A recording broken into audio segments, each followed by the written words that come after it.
Hello students, lesson number 3 more on MS Access 2010 part second आज हम पढ़ेंगे। Part 1 में हमने पढ़ा था फॉर्म के बारे में, फॉर्म को कैसे क्रिएट किया जाता है, क्या उसकी यूटिलिटीज है, कैसे हम उसे कस्टमाइज डिजाइन कर सकते हैं। आज हम पढ़ेंगे क्वेरीज के बारे में कि क्वेरीज क्या होती है और किस तरह से हम उनका यूज कर सकते हैं हमारे डेटाबेस को मैनेज करने के लिए। Now let's learn. Queries in MS Access. A query is the most important feature provided by MS Access 2010, which can give you information that you might not be able to find by looking at a table directly. Using a query, you can search or compile data from one or more tables in a database by giving specific search conditions, so that you are able to view the exact data that you want. You can then review, add, change or delete data from your database. Lesson number 2 में हमने पढ़ा था tables के बारे में, table को कैसे create किया जाता है। टेबल में हम हमारे डेटा को स्टोर कर देते हैं। हमारे पास डेटा जो होता है वो काफ़ी बड़ा भी हो सकता है, उसमें hundreds of columns, thousands of records हमारे पास हो सकते हैं और उसमें से आपको पर्टिकुलर कोई डेटा फाइंड आउट करना है। सपोज आपको रोल नंबर 59 से लेकर 159 तक के स्टूडेंट्स का रिकॉर्ड फाइंड आउट करना है। तो उसमें से अगर हम रिकॉर्ड फाइंड आउट करेंगे और भी कोई भी कंडीशन आप लगाना चाहें तो उस तरह से आप रिकॉर्ड फाइंड आउट करना चाहते हैं, देन हम क्वेरी का यूज करते हैं। क्वेरी एक इम्पॉर्टेंट फीचर है MS एक्सेस 2010 का, जिसकी हेल्प से आप टेबल में से डेटा फाइंड आउट कर सकते हैं डायरेक्टली। आप अपनी कोई भी कंडीशन लगा सकते हैं, उस कंडीशन के बेस पर आपका एक स्पेसिफिक रिजल्ट निकल करके आपके सामने आ जाएगा, जिसके बाद आप उससे देख सकते हैं, उसको रिव्यू कर सकते हैं, उसे चेंज कर सकते हैं और डिलीट कर सकते हैं। Access allows you to create or build a query and save it in the database so that you can run it multiple times. The query design command to create a query is in the queries group on the create tab. Query जो है उसे आप create कर सकते हैं, query को आप अपने डेटाबेस में सेव कर सकते हैं ताकि बार बार आपको क्वेरी रन ना करनी पड़े, बार बार आपको कंडीशंस नहीं लगानी पड़े। उसे आप रन कर सकते हैं, सेव कर सकते हैं और इसकी हेल्प से आप बार बार उस डाटा को एक्सेस कर सकते हैं। और क्वेरी को क्रिएट करने के लिए हम क्रिएट टैब में जाते हैं। क्रिएट टैब में क्वेरीज ग्रुप है, जहां पर क्वेरी विजार्ड और क्वेरी डिजाइन दो तरीके हैं जिनकी हेल्प से हम हमारी क्वेरी को क्रिएट कर सकते हैं। Tab. Types of queries. The different types of queries in MS Access are: select query. It retrieves data from one or more tables.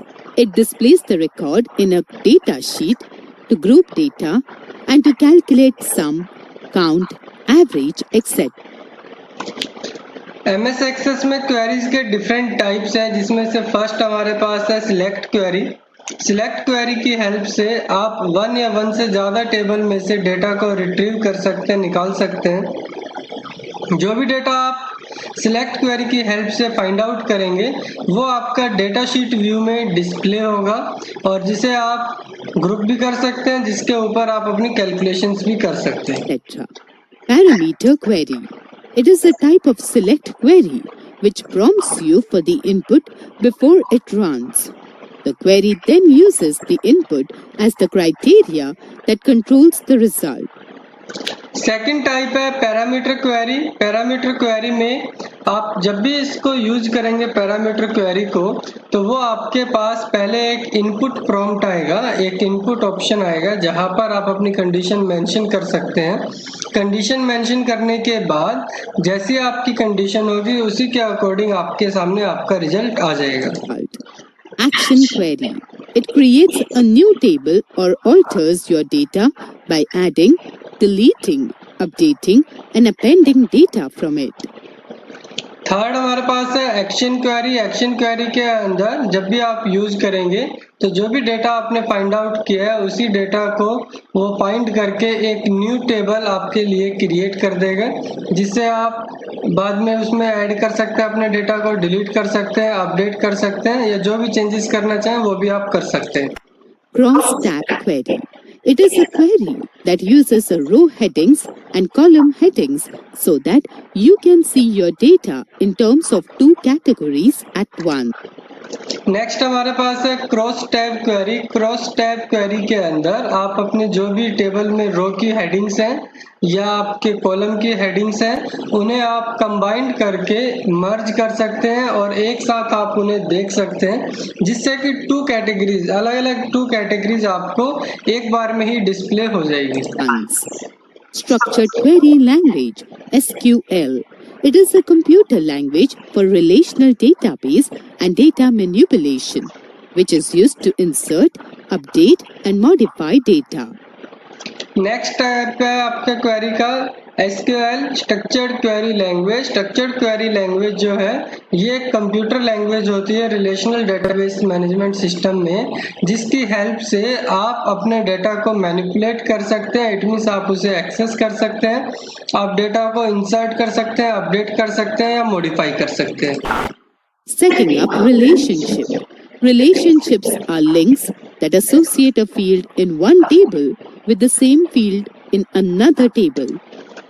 Next हमारे पास है MS एक्सेस में सेटिंग अप रिलेशनशिप। रिलेशनशिप ऐसा होता है कि जब भी आपके पास 2 या 2 से ज़्यादा टेबल्स होती है और उन 2 टेबल्स में कोई एक कॉलम कॉमन होना चाहिए, यानी कि एक कॉलम ऐसा हो जो दोनों ही टेबल में हो। सपोज हमारे पास स्टूडेंट की एक टेबल है, 2 टेबल है, दोनों में हमारे पास रोल नंबर का एक कॉलम है। सो रोल नंबर हमारे पास एक ऐसा कॉलम हुआ जो दोनों ही टेबल्स में है। सो उसकी हेल्प से हम हमारे दोनों टेबल के बीच में रिलेशनशिप को क्रिएट कर सकते हैं। A relationship works by matching a field with the same name in both the tables. The matching fields are the primary key from one table that uniquely identifies is each record in a table. जो भी आपके पास दोनों table में same column होता है उसे हम primary की कहते हैं। एक टेबल में वो प्राइमरी की कहलाएगी। सेम कॉलम दूसरी टेबल में भी अगर है तो उसे हम फॉरेन की कहेंगे। A foreign key is a column in one table that must match the primary key of another table. To create a relationship, create two tables. Table named Table 2 that holds general information about the students such as their roll number, name, father's name, address, etc. अभी हम सीखेंगे कि 2 tables के बीच में हम relationship किस तरह से क्रिएट कर सकते हैं। इसके लिए हमारे पास 2 टेबल्स होनी चाहिए। जैसे यहाँ पर अभी हमने एक एग्जांपल लिया है, एक स्टूडेंट की 2 टेबल है, एक टेबल 2 और एक टेबल 3। टेबल 2 जो है इसमें हमारे पास कॉलम्स है roll number, name, father's name, address, इस तरह के कॉलम्स हैं। Table named Table 3 that holds information about roll number, marks, percentage, grade, etc. और टेबल 3 में हमारे पास है रोल नंबर, मार्क्स, परसेंटेज, इस तरह के हमारे पास फील्ड्स हैं। तो अभी आपने देखा दोनों टेबल्स में हमारे पास रोल नंबर जो है वो कॉमन है, दैट इज अ प्राइमरी की। etc. To define relationship between the two tables, follow these steps. Step 1. Click on the Relationships command from Relationships group under Database 2. तो सबसे पहले आप अपनी टेबल नंबर 2 पर जाएंगे।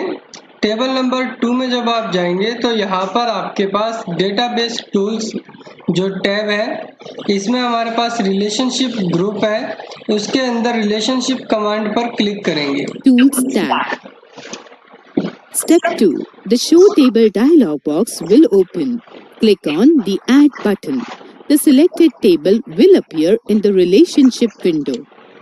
स्टेप 2 में आपको एक डायलॉग बॉक्स आएगा, शो टेबल डायलॉग बॉक्स, जिसमें आपको ऐड बटन पर क्लिक करके आपके जो कॉमन कॉलम है जैसे रोल नंबर, तो उसे आप उसमें से ऐड कर देंगे।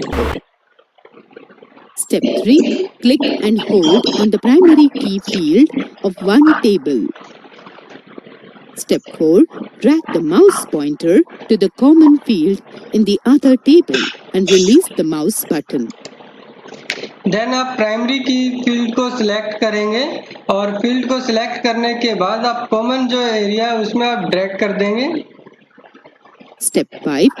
This will open Edit Relationships dialog box. Click on the Create button.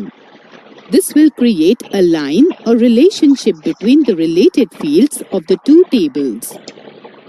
तो इस तरह से आप अपनी टू टेबल्स के बीच में रिलेशनशिप क्रिएट कर सकते हैं। उसके लिए जो कंडीशंस आपको बताई है, एक कॉमन कॉलम उसमें होना चाहिए दोनों ही टेबल्स में, उसके बाद ही आप इसे कर पाएंगे। Relationship established between table 2 table and table 3 table based on the primary key named roll number. Creating a query. To create a query, follow these steps. Next हमारे पास है कि हम क्वेरी को किस तरह से क्रिएट कर सकते हैं। Step 1. Click on Query Design command from Queries group under Create tab. Step 2. The Show Table dialog box will open in the Relationship pane.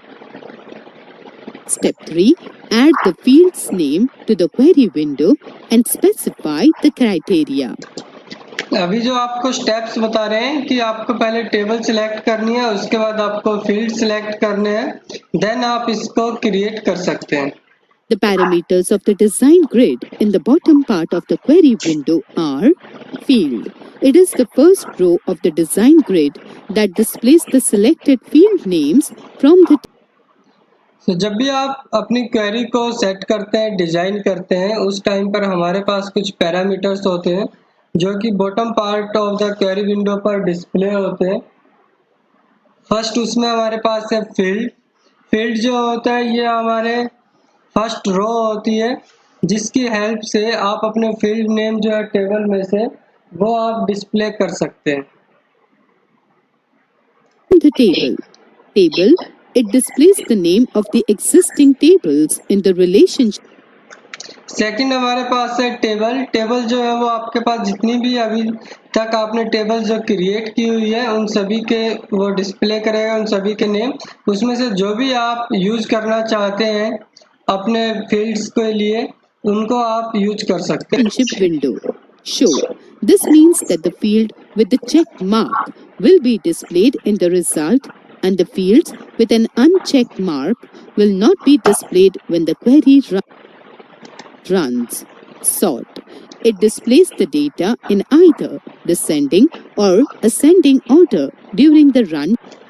Next हमारे पास है शो। शो जो है इसकी हेल्प से आप अपने फील्ड्स को चेक और अनचेक कर सकते हैं कि कौन सा रिजल्ट आपको डिस्प्ले करना है, कौन सा रिजल्ट आपको डिस्प्ले नहीं करना है। सॉर्ट है, सॉर्ट की हेल्प से आप अपने डेटा को असेंडिंग और डिसेंडिंग ऑर्डर में सेट कर सकते हैं। Runtime.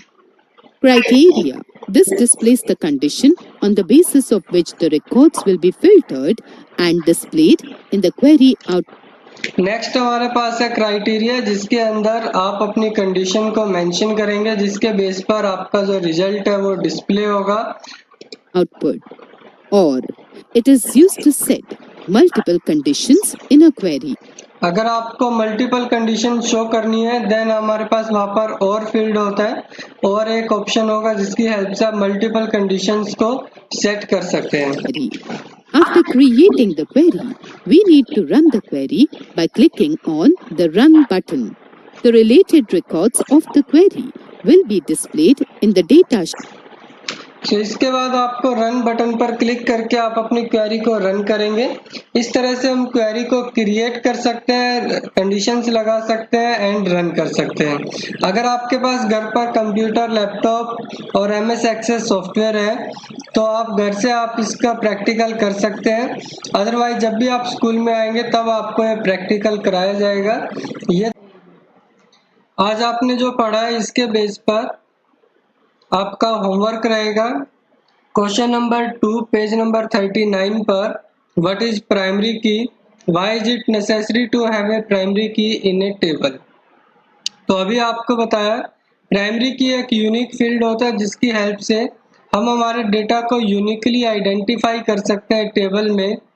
और आपको अगर रिलेशनशिप क्रिएट करनी है टेबल्स के बीच में तो आपके पास प्राइमरी की होना जरूरी है। Question number 3, what is foreign key? How you can establish a link between primary and foreign key explain with the help of an example. तो फॉरेन की एक कॉलम होता है एक टेबल में जो आपका मैच होता है दूसरी टेबल की प्राइमरी की से। वो हमारे पास फील्ड जो होगा उसे हम फॉरेन की कहते हैं। और अगर आपको फॉरेन की और प्राइमरी की के बीच में लिंक एस्टेब्लिश करना है तो अभी आपको स्टेप्स बताए थे। वही स्टेप्स फिर से हैं कि रिलेशनशिप ग्रुप जो डेटाबेस टूल्स में है वहां से आप रिलेशनशिप कमांड पर क्लिक करेंगे। शो डायलॉग बॉक्स आपके पास आएगा, वहां से आप ऐड बटन पर क्लिक करेंगे। आपके पास जो भी टेबल होगी वो आपके पास शो हो जाएगी। प्राइमरी की फील्ड को आप होल्ड करेंगे और माउस के पॉइंटर से दूसरी टेबल में जो आपके पास सेम फील्ड है उसके साथ आप उसे मैच कर देंगे। एडिट रिलेशनशिप ऑप्शन आएगा, वहां से आप क्रिएट बटन पर क्लिक कर देंगे। तो इस तरह से आज आपके 2 क्वेश्चन है, क्वेश्चन नंबर 2 एंड 3, ये आज आपको करने हैं। पार्ट 2 लेसन नंबर 3 का यहाँ पर कंप्लीट हुआ। Thank you and have a nice day.